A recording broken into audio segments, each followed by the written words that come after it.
जेन्जीको खुनको टिक्का लगाएर सरकारमा छिरेको सुशीला कार्कीको सरकारले के गर्दैछ अहिले? के खेलाइरहेछ? एउटा कुनामा बसेर लुडो खेल्दैछ कि के गर्दैछ? नाम जेन्जीको हालेर गेम तिमीहरूले खेल्यौ के? खतरा माइन्ड मेकअप गेम तिमीहरूले खेल्यौ। यति डेन्जर गेम खेल्यो नि सुशीला कार्कीको टिमले, एकदम डेन्जर।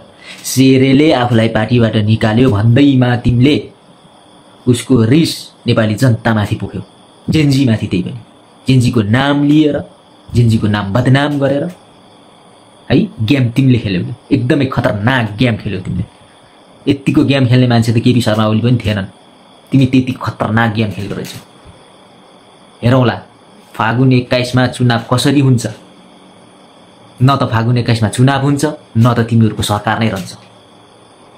नेक्स्ट जेन्जी, एकदम खतर जेन्जी, ओरिजिनल जेन्जी अब आउँछ सडकमा। हेर्दै राख तिमीहरू। तिमीहरूको धोटी न टोपी बनाइकिन सल्लाह। त्यो बेलामा त हल्का फुल्का, किनकि त्यो गेम एमालेको मान्छे कुट्ने पनि काङ्ग्रेसको मान्छे थियो, काङ्ग्रेसको मान्छे कुट्ने माओवादीको मान्छे थियो, माओवादीको मान्छे कुट्ने एमालेको मान्छे थियो त्यो बेलामा। तर अब चाहिँ खतरनाक गेम हुन्छ है। विचार गरेर बस तिमीहरू।